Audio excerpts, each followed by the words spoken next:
Hello ಮಕ್ಕಳೇ, ಇದು 6ನೇ ತರಗತಿ ವಿಜ್ಞಾನ ಪಾಠ 2 ಆಹಾರದ ಘಟಕಗಳು. ನಾವು ಲಾಸ್ಟ್ ವಿಡಿಯೋದಲ್ಲಿ ಸಂತುಲಿತ ಆಹಾರ ಅಂದ್ರೆ ಏನು ಅಂತೇಳಿ ನೋಡ್ತಾ ಇದ್ವಿ. ಇವತ್ತು ಅದರ ಮುಂದಿನ ಭಾಗವನ್ನು ನೋಡೋಣ. ಹಣ್ಣುಗಳು ಮತ್ತು ತರಕಾರಿಗಳನ್ನು ಕತ್ತರಿಸಿದ ನಂತರ ಅಥವಾ ಅವುಗಳ ಸಿಪ್ಪೆ ತೆಗೆದ ನಂತರ ತೊಳೆದರೆ ಅದರಲ್ಲಿರುವ ಕೆಲವು ವಿಟಮಿನ್ಗಳು ನಷ್ಟವಾಗಬಹುದು. ಅನೇಕ ತರಕಾರಿಗಳು ಮತ್ತು ಹಣ್ಣುಗಳ ಸಿಪ್ಪೆಗಳಲ್ಲಿ ಖನಿಜಗಳು ಮತ್ತು ವಿಟಮಿನ್ಗಳು ಇರುತ್ತವೆ. ಅದೇ ರೀತಿ ಅಕ್ಕಿ ಮತ್ತು ಬೇಳೆಕಾಳುಗಳನ್ನು ಪದೇ ಪದೇ ತೊಳೆಯುವುದರಿಂದ ಅವುಗಳಲ್ಲಿರುವ ಕೆಲವು ವಿಟಮಿನ್ಗಳು ಮತ್ತು ಖನಿಜಗಳು ನಷ್ಟವಾಗುತ್ತವೆ. ಅಂದ್ರೆ ಹಣ್ಣು ಮತ್ತು ತರಕಾರಿಗಳನ್ನ ಕತ್ತರಿಸಿದ ನಂತರ ತೊಳಿಬಾರ್ದು. ಈಗ ಕೆಲವರು ಏನ್ ಮಾಡ್ತಾರೆ, ಈರುಳ್ಳಿನ ಫಸ್ಟ್ ಕಟ್ ಮಾಡಿಬಿಡ್ತಾರೆ, ಆಮೇಲೆ ತೊಳಿತಾರೆ, ಅದು ಖಾರ ಜಾಸ್ತಿ ಇರುತ್ತೆ, ಕಣ್ಣುರಿಯುತ್ತೆ ಅಂತೇಳಿ. ಸೊ ಆ ಥರ ಮಾಡಬಾರ್ದು. ಫಸ್ಟ್ ಅದನ್ನ ಸಿಪ್ಪೆ ತೆಗೆದು ತೊಳಿಬೇಕು, ತೊಳೆದ ನಂತರ ಕತ್ತರಿಸ್ಬೇಕು. ಹಣ್ಣುಗಳನ್ನ ಅಷ್ಟೇ, ಆ್ಯಪಲ್ನೆಲ್ಲ ಕಟ್ ಮಾಡಿ ಹಾಗೆ ಇಟ್ಟರೇನಾಗುತ್ತೆ, ಬ್ಲ್ಯಾಕ್ ಆಗುತ್ತೆ, ಮತ್ತೆ ಅದನ್ನು ತೊಳೆಯೋದು ತಿನ್ನೋದು. ಆ ಥರ ಮಾಡೋದ್ರಿಂದ ಏನಾಗುತ್ತೆ, ವಿಟಮಿನ್ಗಳು ಅದರಲ್ಲಿ ನಷ್ಟವಾಗುತ್ತೆ. ಅದೇ ರೀತಿ ಅಕ್ಕಿ ಮತ್ತು ಬೇಳೆಕಾಳುಗಳನ್ನ ಪದೇ ಪದೇ ತೊಳೆಯೋದ್ರಿಂದನೂ ಕೂಡ ಅದರಲ್ಲಿರುವಂತಹ ಖನಿಜಗಳು ನಷ್ಟವಾಗುತ್ತವೆ. ನಾವೇನು ಮಾಡಬೇಕು, ಫಸ್ಟ್ ಅವನ್ನ ಈಗ ಹಣ್ಣು ಮತ್ತು ತರಕಾರಿಗಳನ್ನ ಫಸ್ಟು ನೀಟಾಗಿ ತೊಳೆದ್ಬಿಟ್ಟು ಅದಾದಮೇಲೆ ಕಟ್ ಮಾಡ್ಕೋಬೇಕು. ಬೇಯಿಸುವುದರಿಂದ ಆಹಾರವು ರುಚಿಯಾಗುವುದರ ಜೊತೆಗೆ ಸುಲಭವಾಗಿ ಜೀರ್ಣವಾಗುತ್ತದೆ ಎಂದು ನಮ್ಮೆಲ್ಲರಿಗೂ ತಿಳಿದಿದೆ. ಅದೇ ಸಮಯದಲ್ಲಿ ಬೇಯಿಸುವುದು ನಿರ್ದಿಷ್ಟ ಪೋಷಕಗಳ ನಾಶಕ್ಕೂ ಸಹ ಕಾರಣವಾಗಬಹುದು. ಬೇಯಿಸುವಾಗ ಹೆಚ್ಚಿನ ಪ್ರಮಾಣದಲ್ಲಿ ನೀರು ಬಳಸಿ ನಂತರ ನೀರನ್ನು ಬಸಿದರೆ ಅನೇಕ ಉಪಯುಕ್ತ ಪ್ರೋಟೀನ್ಗಳು ಮತ್ತು ಗಣನೀಯ ಪ್ರಮಾಣದಲ್ಲಿ ಖನಿಜಗಳು ನಷ್ಟವಾಗುತ್ತವೆ. ಅಂದರೆ ನಾವು ಆಹಾರವನ್ನು ಬೇಯಿಸೋದ್ರಿಂದ ಏನಾಗುತ್ತೆ, ಅದು ಸಾಫ್ಟ್ ಆಗುತ್ತೆ, ಜೊತೆಗೆ ರುಚಿನೂ ಕೂಡ ಚೆನ್ನಾಗಿರುತ್ತೆ. ಅಂದರೆ ಹಸಿ ತಿನ್ನೋದಕ್ಕಿಂತ ಬೇಯಿಸಿರೋ ತಿನ್ನೋದು ಸ್ವಲ್ಪ ಜಾಸ್ತಿ ಟೇಸ್ಟಿ ಅನಿಸುತ್ತೆ. ಮತ್ತು ಇದು ಚೆನ್ನಾಗಿ ಒಂದು ಆಹಾರನ ಚೆನ್ನಾಗಿ ಅಂದರೆ ಕದ್ರಿಕೊಂಡು ಹೋಗಂಗೆ ಬೇಯಿಸಿದ್ರೆ ಅದರಲ್ಲಿರೋವಂತಹ ಪೋಷಕಗಳು ನಷ್ಟ ಆಗ್ತವೆ. ಎಷ್ಟು ಬೇಯಿಸ್ಬೇಕೋ ಅಷ್ಟನ್ನು ಮಾತ್ರ ಬೇಯಿಸ್ಕೊಂಡು ತಿನ್ನಬೇಕು. ಮತ್ತು ಅದನ್ನು ಜಾಸ್ತಿ ನೀರು ಬಿಟ್ಟು ಬೇಯಿಸೋದು, ಈಗ ಫಾರ್ ಎಕ್ಸಾಂಪಲ್ ಇವಾಗೆಲ್ಲ ಗೆಣಸನ್ನು ಜಾಸ್ತಿ ನೀರಿಟ್ಟು ಬೇಯಿಸೋದು, ಆಮೇಲೆ ಅದನ್ನು ನೀರನ್ನೆಲ್ಲ ಚೆಲ್ಬಿಡ್ತೀವಲ್ವಾ. ಸೊ ಅದಕ್ಕೆ ನೀರು ಎಷ್ಟು ಬೇಕೋ ಅಷ್ಟನ್ನು ಮಾತ್ರ ಹಾಕೊಂಡು ನಾವು ಬೇಯಿಸ್ಬೇಕು. ಜಾಸ್ತಿ ನೀರು ಹಾಕಿ ಬೇಯಿಸಿ ಆ ನೀರನ್ನು ಬಸಿಯೋದ್ರಿಂದ ಏನಾಗುತ್ತೆ, ಆ ನೀರಿನ ಜೊತೆಗೆ ಕೆಲವೊಂದು ಖನಿಜಗಳು ಮತ್ತು ಪೋಷಕಗಳೆಲ್ಲನ ನಾಶ ಆಗ್ತವೆ. ಸೊ ಅದಕ್ಕೇ ಏನು ಮಾಡಬೇಕು, ನಾವು ಎಷ್ಟು ಬೇಯಿಸ್ಬೇಕೋ ಅಷ್ಟೇ ಬೇಯಿಸ್ಬೇಕು, ಎಷ್ಟು ತೊಳಿಬೇಕೋ ಅಷ್ಟನ್ನೇ ತೊಳಿಬೇಕು. ಬೇಯಿಸುವಾಗ ಶಾಖದಿಂದ ವಿಟಮಿನ್ ಸಿ ಅತಿ ಸುಲಭವಾಗಿ ನಾಶವಾಗುತ್ತದೆ. ಅಂದರೆ ಈಗ ನಿಂಬೆಹಣ್ಣಲ್ಲಿ ವಿಟಮಿನ್ ಸಿ ಜಾಸ್ತಿ ಇರುತ್ತೆ ಅಂತೇಳಿ ನಾವು ಪ್ರೀವಿಯಸ್ ವಿಡಿಯೋದಲ್ಲಿ ನೋಡಿದ್ವಿ ಅಲ್ವಾ. ನಿಂಬೆಹಣ್ಣನ್ನು ಏನು ಮಾಡ್ತಾರೆ, ನಿಂಬೆಹಣ್ಣಿನ ಚಿತ್ರಾನ್ನ ಮಾಡುವಾಗ ಸ್ಟವ್ ಅಂದರೆ ಬಿಸಿ ಮಾಡ್ತಾ ಇರುವಾಗಲೇ, ಒಗ್ಗರಣೆ ಆಗ್ತಾ ಇರುವಾಗಲೇ ನಿಂಬೆಹಣ್ಣಿನ ರಸ ಹಾಕಿಬಿಟ್ರೆ ಏನಾಗುತ್ತೆ, ಅದರಲ್ಲಿರುವಂತಹ ವಿಟಮಿನ್ ಸಿ ಏನಾಗುತ್ತೆ, ನಾಶ ಆಗೋಗ್ಬಿಡುತ್ತೆ. ನಾವೇನು ಮಾಡಬೇಕು, ಆ ನಿಂಬೆಹಣ್ಣನ್ನು ನಾವು ಚಿತ್ರಾನ್ನ ಎಲ್ಲ ಮಾಡಿ ಆದಮೇಲೆ ಲಾಸ್ಟಿಗೆ ನಿಂಬೆಹಣ್ಣಿನ ರಸವನ್ನು ಹಾಕಬೇಕು. ಆವಾಗ ಏನಾಗುತ್ತೆ, ಅದರಲ್ಲಿರುವಂಥ ವಿಟಮಿನ್ ಸಿ ಹಾಗೆ ಇರುತ್ತೆ. ನಮ್ಮ ಆಹಾರದಲ್ಲಿ ಕೆಲವು ಹಣ್ಣುಗಳು ಮತ್ತು ಹಸಿ ತರಕಾರಿಗಳನ್ನು ಸೇವಿಸುವುದು ಸೂಕ್ತವಲ್ಲವೇ? ಅಂದರೆ ನಮ್ಮ ಪ್ರತಿಯೊಂದು ಆಹಾರದಲ್ಲ, ಅಂದರೆ ಬೆಳಿಗ್ಗೆ ಬ್ರೇಕ್ಫಾಸ್ಟಲ್ಲಿರ್ಬೋದು, ಅಥವಾ ಮಧ್ಯಾಹ್ನ ಊಟದಲ್ಲಿರ್ಬೋದು, ಅಥವಾ ರಾತ್ರಿ ಊಟದಲ್ಲಿರ್ಬೋದು, ನಾವು ಆದಷ್ಟು ಸ್ವಲ್ಪ ಹಸಿ ತರಕಾರಿಗಳನ್ನ ತಿನ್ನೋದನ್ನು ಅಭ್ಯಾಸ ಮಾಡ್ಕೋಬೇಕು. ಈಗ ನೋಡಿ, ನಾರ್ತ್ ಕರ್ನಾಟಕ ಕಡೆಗೆಲ್ಲ ಏನು ಮಾಡ್ತಾರೆ, ಅವರ ಪ್ರತಿ ಊಟದ ಜೊತೆಗೂ ಕ್ಯಾರೆಟನ್ನು ಬಳಸ್ತಾರೆ, ಸೌತೆಕಾಯಿಗಳನ್ನು ಬಳಸ್ತಾರೆ, ಹಸಿ ಈರುಳ್ಳಿನ ಬಳಸ್ತಾರೆ, ಹಸಿ ಮೆಣಸಿನ್ಕಾಯಿನ ಬಳಸ್ತಾರೆ. ಕೆಲವೊಂದು ಸೊಪ್ಪುಗಳನ್ನ, ಮೂಲಂಗಿ ಸೊಪ್ಪು ಇರ್ಬೋದು, ಮೆಂತ್ಯ ಸೊಪ್ಪು, ಅವನ್ನೆಲ್ಲ ಏನು ಮಾಡ್ತಾರೆ, ಹಸಿಯಾಗಿ ತಿಂತಾರೆ. ಆದ್ದರಿಂದ ಏನಾಗುತ್ತೆ, ಅವರಿಗೆ ಹೆಚ್ಚಿನ ಪ್ರಮಾಣದಲ್ಲಿ ಪೋಷಕಗಳು ಅವರ ದೇಹಕ್ಕೆ ಸಿಗುತ್ತೆ.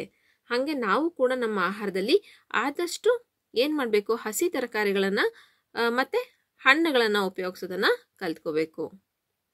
ಎಲ್ಲ ಸಮಯದಲ್ಲೂ ಕೊಬ್ಬು ಅತ್ಯುತ್ತಮ ಆಹಾರ ಎಂದು ಬೂಜೋ ಆಲೋಚಿಸಿದನು. ಕಾರ್ಬೋಹೈಡ್ರೇಟ್ ಸಮೃದ್ಧಿ ಇರುವ ಒಂದು ಬಟ್ಟಲು ಆಹಾರಕ್ಕಿಂತ ಒಂದು ಬಟ್ಟಲು ಕೊಬ್ಬು ಅತಿ ಹೆಚ್ಚು ಶಕ್ತಿಯನ್ನು ಕೊಡುತ್ತದೆ ಅಲ್ಲವೇ? ಆದ್ದರಿಂದ ಕೊಬ್ಬು ಸಮೃದ್ಧಿ ಇರುವ ಕರಿದ ಆಹಾರವಾದ ಸಮೋಸ ಮತ್ತು ಪೂರಿ, ಮಲೈ, ಬಾಸುಂದಿ ಮತ್ತು ಪೇಡ ಹೊರತು ಅವನು ಬೇರೆ ಏನನ್ನೂ ತಿನ್ನಲಿಲ್ಲ. ಅಂದರೆ ಒಂದು ಬಟ್ಲು ಕಾರ್ಬೋಹೈಡ್ರೇಟ್ಗಿಂತ ಒಂದು ಬಟ್ಲು ಕೊಬ್ಬು ತುಂಬ ಜಾಸ್ತಿ ಶಕ್ತಿಯನ್ನು ಕೊಡುತ್ತೆ. ಆದರೆ ಇದು ಸರಿನಾ? ಅವನು ಸರಿ ಎಂದು ನೀವು ಆಲೋಚಿಸುವಿರಾ? ಇಲ್ಲ, ಖಂಡಿತವಾಗಿಯೂ ಇಲ್ಲ ಅಲ್ವಾ?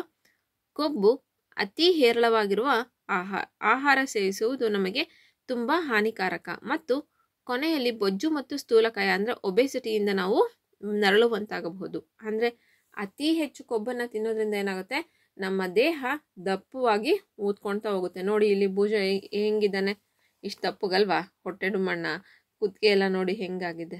ಸೊ ಇವನಿಗೇನಾಗಿದೆ, ಸ್ಥೂಲಕಾಯ ಅಂದರೆ ಒಬೆಸಿಟಿ ಬಂದಿದೆ. ಅಂದರೆ ಹೆಚ್ಚಾಗಿರುವಂಥ ಕೊಬ್ಬು ಅವನ ದೇಹದಲ್ಲಿ ಶೇಖರಣೆ ಆಗಿದೆ.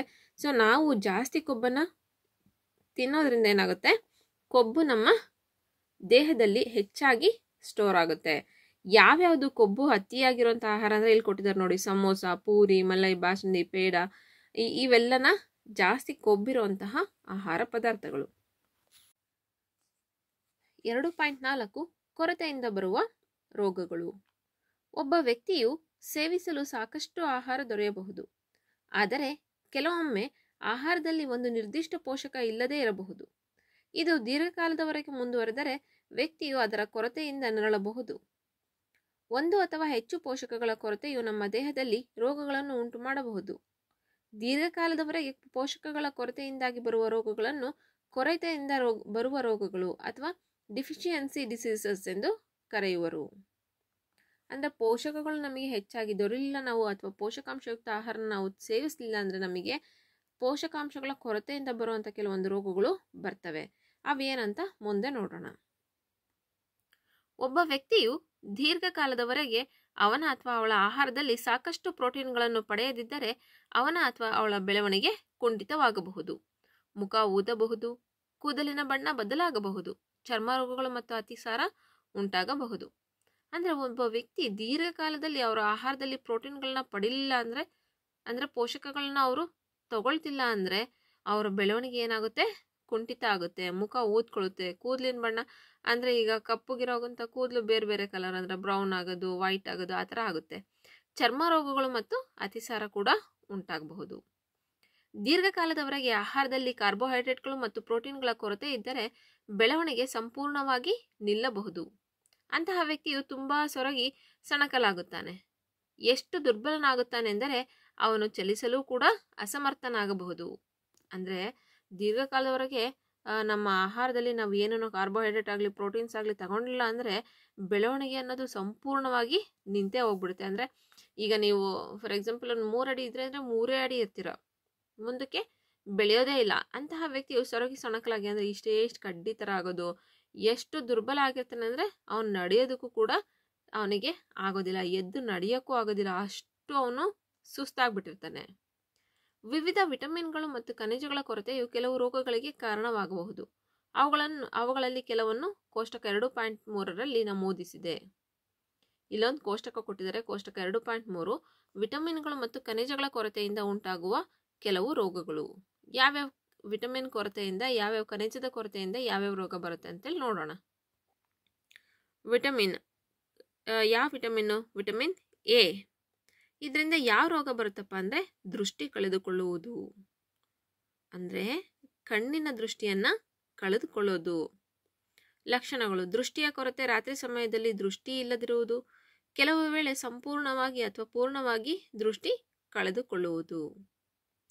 ಅಂದರೆ ವಿಟಮಿನ್ ಎ ಕೊರತೆಯಿಂದ ಏನಾಗುತ್ತೆ ನಮಗೆ ಅಂದರೆ ನಾವು ದೃಷ್ಟಿಯನ್ನು ಕಳ್ಕೊಳ್ತೀವಿ. ಕೆಲವೊಂದ್ಸಲ ರಾತ್ರಿ ಮಾತ್ರ ಏನೂ ಕಾಣ್ದಂಗಿರುತ್ತೆ, ಅಂದರೆ ಕೆಲವೊಂದ್ಸಲ ಇನ್ನೂ ಅದು ಜಾಸ್ತಿ ಆದರೆ ಏನಾಗುತ್ತೆ, ಪೂರ್ತಿ ಕಣ್ಣೇ ಕಾಣಿಸ್ದಂಗೆ ಆಗೋಗ್ಬಿಡುತ್ತೆ. ಇದು ಯಾವ ವಿಟಮಿನಿಂದ ಬರುವಂಥ ರೋಗ ಅಂದರೆ ವಿಟಮಿನ್ ಎ ಕೊರತೆಯಿಂದ ಬರುವಂತಹ ಒಂದು ರೋಗ. Next vitamin B1. ಇದು ಬೆರಿ.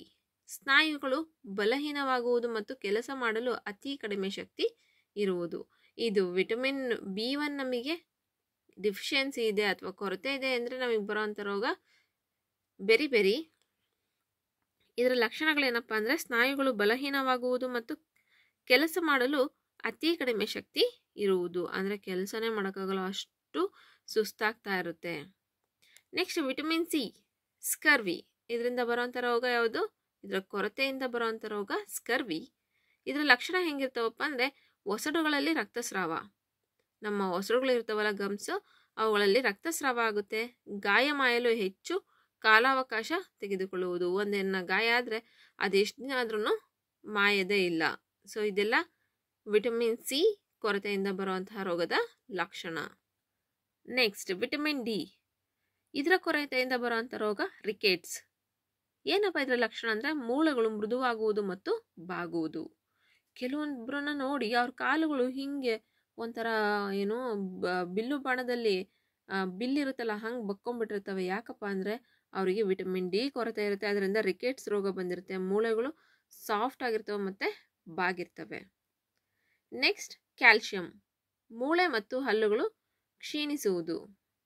ಮೂಳೆಗಳು ಬಲಹೀನವಾಗುವುದು, ಹಲ್ಲುಗಳು ಕ್ಷೀಣಿಸುವುದು. ಅಂದರೆ ನಮಗೆ ಕ್ಯಾಲ್ಶಿಯಂನ ಕೊರತೆ ಇದ್ದರೆ ಮೂಳೆಗಳು ಸ್ಟ್ರಾಂಗ್ ಆಗಿರಲ್ಲ, ತುಂಬ ವೀಕ್ ಆಗ್ತವೆ ಮತ್ತು ಹಲ್ಲುಗಳು ಕೂಡ ವೀಕ್ ಆಗ್ತವೆ. Next one is iodine. ಇದರಿಂದ ಬರುವಂಥ ರೋಗ ಗಳಗಂಡ ಅಥವಾ ಗಾಯ್ಟರ್. ಕುತ್ತಿಗೆಯಲ್ಲಿನ ಗ್ರಂಥಿಗಳು ಊದಿದಂತೆ ಕಾಣುವುದು ಮಕ್ಕಳಲ್ಲಿ ಮಾನಸಿಕ ಅಸ್ವಸ್ಥತೆ. ಒಬ್ಬೊಬ್ರಿಗೆ ನೋಡಿ ಕುತ್ತಿಗೆ ಇಷ್ಟಪ್ಪ ಬಂದಂಗಾಗಿರುತ್ತೆ. ಅವ್ರಿಗೆ ಏನಾಗಿರುತ್ತಪ್ಪ ಅಂದರೆ ಅಯೋಡಿನ್ನ ಕೊರತೆ ಉಂಟಾಗಿರುತ್ತೆ. ನಮಗೆ ಅಯೋಡಿನ್ ಅನ್ನೋದು ಎಂದರಿಂದ ಸಿಗುತ್ತೆ ಅಂದರೆ ಜಾಸ್ತಿ ಉಪ್ಪಿನಿಂದ ಸಿಗುತ್ತೆ ಅಲ್ವಾ. ಅಯೋಡಿನ್ ಯುಕ್ತ ಉಪ್ಪು, ಅಯೋಡಿನೈಸ್ಡ್ ಸಾಲ್ಟ್ ಅಂತ ಕರಿತಾರಲ್ಲ, ಸೊ ಅದೇ ಅಯೋಡಿನ್. ಇದರಿಂದ ಬರೋವಂಥ ರೋಗ ಅಂದರೆ ಇದರ ಕೊರತೆಯಿಂದ ಬರೋವಂಥ ರೋಗ ಗಳಗಂಡ ಅಥವಾ ಗಾಯ್ಟರು. ಏನಂದರೆ ಕುತ್ತಿಗೆಯಲ್ಲಿ ಗ್ರಂಥಿಗಳು ಊದ್ಕೊಳ್ತವೆ. ನೆಕ್ಸ್ಟ್ ಕಬ್ಬಿಣ, ಇದ್ರ ಕೊರತೆಯಿಂದ ಬರೋವಂಥ ರೋಗ ರಕ್ತಹೀನತೆ. ಇದ್ರ ಲಕ್ಷಣ ಏನಪ್ಪ ಅಂದರೆ ಸುಸ್ತಾಗೋದು. ಅಯ್ಯೋ ಎಲ್ಲಿ ಕೂತ್ಕೊಂಡ್ರೆ ಅಲ್ಲೇ ಮಲಿಕೊಳ್ಳೋದು, ಕೂತ್ಕೊಳಕ್ಕೆ ಆಗಲ್ಲ, ನಿಂತ್ಕೊಳಕ್ಕೆ ಆಗಲ್ಲ, ನಡೆಯೋಕ್ಕೆ ಆಗಲ್ಲ. ಇದೆಲ್ಲ ಏನಕ್ಕಪ್ಪ ಅಂದರೆ ಕಬ್ಬಿಣದ ಕೊರತೆಯಿಂದ ಉಂಟಾಗೋದು. ಸಂತುಲಿತ ಆಹಾರವನ್ನು ತೆಗೆದುಕೊಳ್ಳುವುದರಿಂದ ಎಲ್ಲ ಕೊರತೆ ರೋಗಗಳನ್ನು ತಡೆಗಟ್ಟಬಹುದು. ನಾವು ಕರೆಕ್ಟಾಗಿ ಸಂತುಲಿತ ಆಹಾರವನ್ನು ತಗೊಂಡಿದ್ದೀವಿ ಅಂದರೆ ಇದು ಯಾವುದೇ ರೀತಿಯ ರೋಗಗಳು ಬರ್ದಂಗೆ ನಾವು ತಡಿಬಹುದು. ಸೊ ಅದಕ್ಕೆ ಸಂತುಲಿತ ಆಹಾರ ಅನ್ನೋದು ಒಬ್ಬ ಮನುಷ್ಯನ ಅವನ ಮಾನಸಿಕವಾಗಿ ಮತ್ತು ದೈಹಿಕವಾಗಿ ಎರಡೂ ಬೆಳವಣಿಗೆಯಲ್ಲೂ ಸಾಕಷ್ಟು ಸಹಾಯಕಾರಿಯನ್ನು ಮಾಡುತ್ತೆ. ಸೊ ಇವತ್ತಿಗೆ ಇಲ್ಲಿಗೆ ಸಾಕು. ಮುಂದಿನದನ್ನು ನೆಕ್ಸ್ಟ್ ವಿಡಿಯೋದಲ್ಲಿ ನೋಡೋಣ. ಓಕೆನಾ? ಬಾಯ್. Thank you.